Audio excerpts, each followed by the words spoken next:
नमस्कार दोस्तों, स्वागत है आप सभी का पाथ फाइंडर पर। तो जो दोस्त मुझसे पहली बार जुड़ रहे हैं उनके लिए मेरा नाम किंजल चौधरी है। आप मुझसे मेरे टेलीग्राम चैनल पर जुड़ सकते हैं, जहां पर लेक्चर के उपरांत आपको पीडीएफ अपडेट्स मिल जाएंगे और साथ ही साथ ये अनअकैडमी प्रोफाइल है, जहां पर आप यदि ज्वाइन करें तो आपको मेरे द्वारा बनाई गई फ्री स्पेशल क्लासेस की नोटिफिकेशन अवेलेबल हो जाएंगी। दोस्तों, कोविड-19 वायरस ने अब तक करीबन 40 लाख लोगों की जान ली है। उसकी ओरिजिन आज तक क्लियर नहीं है। इस गुत्थी को सुलझाने के लिए WHO ने 13 साइंटिस्ट की टीम बनाई थी और उन्होंने 1 महीने तक इस विषय पर इन्वेस्टिगेशन भी किया था।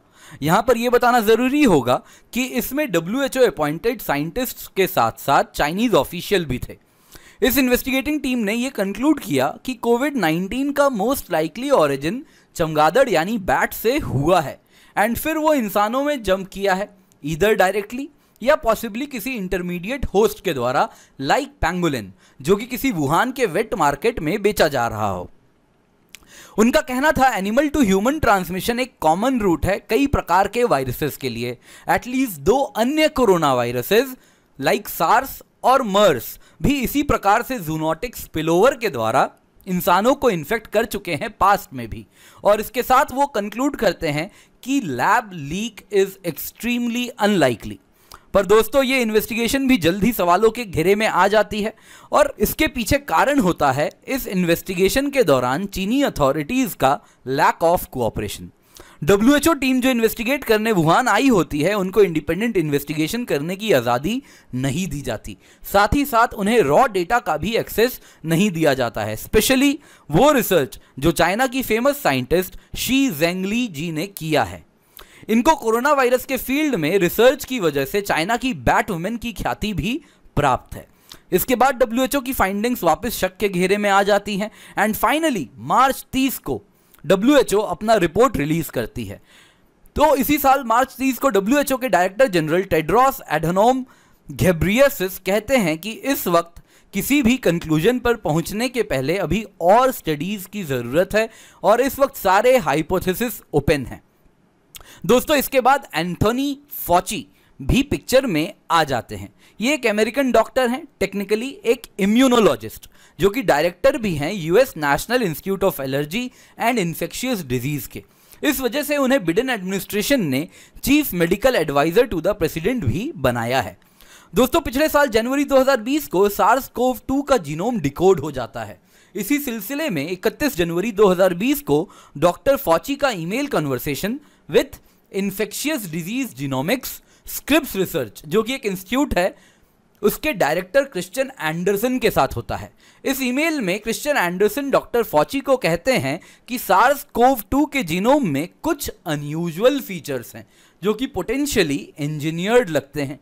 डॉक्टर फॉची भी इस बात से हामी भरते हैं और कहते हैं कि वो और उनके टीम भी SARS-CoV-2 के जीनोम को इनकंसिस्टेंट मानते हैं फ्रॉम इवोल्यूशनरी थ्योरी। दोस्तों, ये आपको बताना जरूरी है कि ये सारा ईमेल कॉन्वर्सेशन रिसेंटली पब्लिक हुआ है। USA को रिसेंटली डॉक्टर फॉची के ईमेल्स को पब्लिक करना पड़ा है under freedom of information act. तो दोस्तों, बहुत सारे 10,000 से भी ज़्यादा ईमेल कॉन्वर्सेशंस हैं जो कि इस वक्त ओपन है पब्लिक के लिए। तो काफ़ी कम्युनिकेशन तो US अथॉरिटीज़ ने इनमें से सेंसर कर दिया है, पर ऊपर वाला ईमेल हो सकता है अमेरिकन अथॉरिटीज़ के नज़र से बच जाता है या फिर हो सकता है पब्लिकली इसको जानबूझकर सेंसर नहीं किया जा रहा। बट जो भी है, ये तो अमेरिकन अथॉरिटीज़ ही जानती होगी। वैसे यहाँ पर आपको ये भी बता दूं दोस्तों, डॉक्टर फॉची पब्लिकली हमेशा यही कहते थे कि कोरोना वायरस एक नेचुरली म्यूटेटेड वायरस है। उनका हृदय परिवर्तन तो अभी रिसेंटली 20 दिन पहले मई 11 को ही होता है, जब वो पॉलिटी फैक्ट को इंटरव्यू में कहते हैं कि वायरस की ओरिजिन एनिमल टू ह्यूमन के सिवा और कुछ भी हो सकती है। इसके बाद 2 हफ्ते पहले यानी 24 मई 2021 को डॉक्टर फॉची के स्वर और तीखे हो जाते हैं जब वो कहते हैं कि I am not convinced of Covid virus developing naturally and it needs more investigation. यानी कि अब वो अपने पुराने स्टैंड पर खड़े नहीं हैं। अब वो कह रहे हैं कि हो सकता है कोविड वायरस नेचुरली नहीं, आर्टिफिशियली इंजीनियर्ड हो। दोस्तों, इस हृदय परिवर्तन के पहले डॉक्टर फॉची को एक थैंक यू ईमेल भी आता है from an executive at Eco Health. दोस्तों, इको हेल्थ ने चाइना के वुहान इंस्टीट्यूट ऑफ वायरोलॉजी में एक रिसर्च फंड किया था ऑन कोविड-19 ओरिजिन।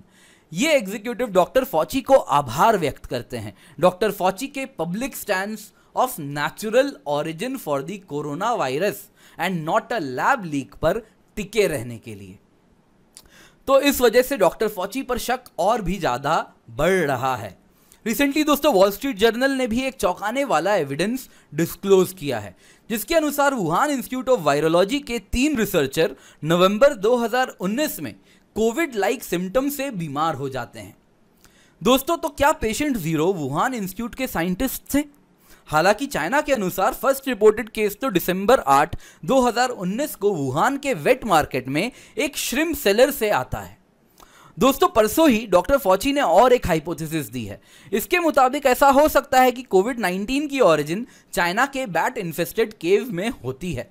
दोस्तों इस केव में जो -2012 में काम करते हैं उनकी मौत कोरोना वायरस से ही होती है।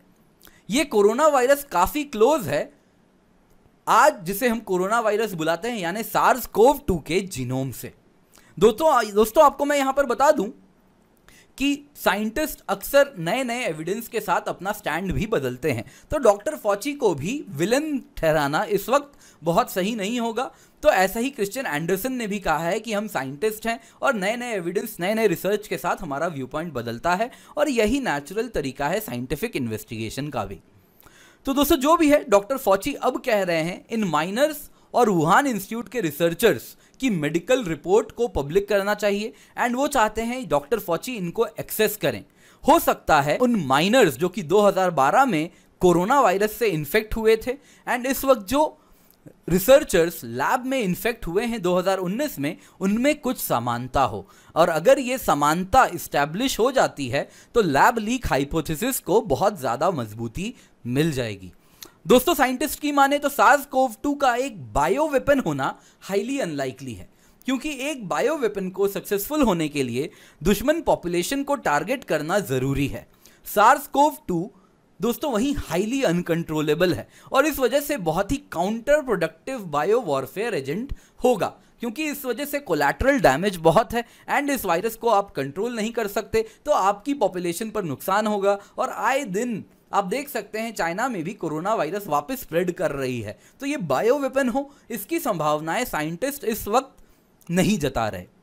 ज्यादा चांसेस ये जरूर हो सकता है कि ये लैब से गलती से लीक हुआ हो, यदि लैब हाइपोथेसिस सही है तो। चाइना की बैट लेडी शी जेंगली फ्रीक्वेंटली यूनान प्रोविंस के केव्स में एक्सपीडिशन करती हैं। ये वो केव्स हैं जिनमें अलग अलग प्रकार के बैट्स हैं और इनसे इन्होंने अब तक 100 से भी ज़्यादा कोरोना वायरस इकट्ठे किए हैं, जमा किए हैं। दोस्तों चाइनीज साइंटिस्ट मेजॉरिटी एक्सपेरिमेंट तो बायो सेफ्टी लेवल 2 कंडीशंस वाले लैब में करते हैं, वहाँ से वायरस लीक होना प्रोबेबल है एंड पॉसिबल है। दोस्तों इसी में ये बताना ज़रूरी है कि ये वेल डॉक्यूमेंटेड है कि वुहान इंस्टीट्यूट ऑफ वायरोलॉजी जो कि बायो सेफ्टी लेवल 4 लैब है यानी सबसे स्ट्रॉन्ग जहां से वायरस लीक होना बहुत मुश्किल है, उस लैब में वुहान में जो ये लैब है इस पर कोरोना वायरस पर गेन ऑफ फंक्शन एक्सपेरिमेंट किया जा रहा था। तो आम सरल भाषा में समझाऊं तो ये एक्सपेरिमेंट का उद्देश्य है कोरोना वायरस को आर्टिफिशियली डिजाइन करना सो दैट वो ह्यूमन सेल्स को ज़्यादा इन्फेक्ट कर सकें। ये भी आपको मैं बता दूं दोस्तों कि वायरस को मॉडिफाई सिर्फ बायो वेपन बनाने के लिए ही नहीं किया जाता, बल्कि कई बार बेटर वैक्सीन एंड मेडिसिन बनाने के लिए भी किया जाता है, क्योंकि वायरस नेचुरली भी म्यूटेट होते रहते हैं और इस वजह से इन्हें आर्टिफिशियली म्यूटेट करके इन पर स्टडीज की जाती हैं। हो सकता है ऐसे ही एक्सपेरिमेंट में SARS-CoV-2 वायरस का जन्म हुआ हो एंड किसी बायो सेफ्टी लेवल 2 लैब से लीक हो गया हो। Recently British and Norwegian scientist का भी ऐसा ही कहना है। उनके स्टडीज में उन्होंने पाया है कि कोविड-19 का कोई क्रेडिबल एंसेस्टर नहीं है, यानी कि नेचुरल ओरिजिन मुश्किल है। IIT दिल्ली में भी इस रिसर्चर्स अपने पेपर कुछ इस तरफ इशारा कर रहे हैं। हालांकि वो बात अलग है, इस रिसर्च को डॉक्टर फॉची ने भी उठाकर ठंडे बस्ते में डाल दिया है और साथ ही साथ IIT दिल्ली के रिसर्चर्स ने भी इस पेपर को विड्रॉ कर लिया है। अब जो भी हो दोस्तों, bottom line is American president जोई बिडेन ने यूएस इंटेलिजेंस एजेंसीज को 90 दिनों का टाइम दिया है, यानी 26 अगस्त तक डेडलाइन है कि जो भी इंटेलिजेंस वो इकट्ठा कर सकते हैं विथ रिस्पेक्ट टू SARS-CoV-2 के artificial origin and lab leak theory पर, वो सारे इंटेलिजेंस एविडेंसेस इनको डॉक्यूमेंट करने हैं और अमेरिकन गवर्नमेंट के सामने पेश करना है। दोस्तों, अब क्या कारण था कोविड के ओरिजिन का, ये तो वक्त ही बताएगा, पर मेजॉरिटी साइंटिस्ट की माने तो ये मिस्ट्री से आने वाले दिनों में भी पर्दा उठना मुश्किल है। तो दोस्तों, जब भी अनअकैडमी आए यूज दी कोड KC10 क्योंकि इससे आपको सिर्फ 10% ऑफ नहीं मिलता, बेस्ट मेंटरशिप मिलेगी, डायरेक्ट हैंड होल्डिंग मिलेगी, बेस्ट नोट्स मिलेंगे और जो गाइडेंस है वो सारे subjects of GS, SA, geography optional को कवर करती है। आइकनिक एंड प्लस दोनों कोर्सेज इंडिया के बेस्ट एजुकेटर्स के द्वारा बनाया जा रहा है। अनअकैडमी सिविल सर्विस चैंपियनशिप है 13 जून को। एंड साथ ही साथ दोस्तों आप देखिए scholarship and prices worth ₹3 crore हैं, तो इसका हिस्सा बने। एंड साथ साथ दोस्तों आप अगर देखें तो KC10 कोड के बाद 2 साल की प्लस सब्सक्रिप्शन की कॉस्ट है 64,800 रुपए, आइकनिक सब्सक्रिप्शन की कॉस्ट हो जाती है 1,04,175 रुपए, तो इसका हिस्सा जरूर बने। एंड आप देखें दोस्तों तो नए बैचेस भी 2 जून से स्टार्ट हो चुके हैं, तो बिल्कुल परफेक्ट टाइम है ज्वाइन करने का। फ्री टेस्ट सीरीज भी है, KC10 से ज्वाइन करें। और अनअकैडमी कॉम्बैट 4 करोड़ वर्थ की स्कॉलरशिप पूल है, इसका हिस्सा बने using the code KC10। Thank you so much for joining, have a great day.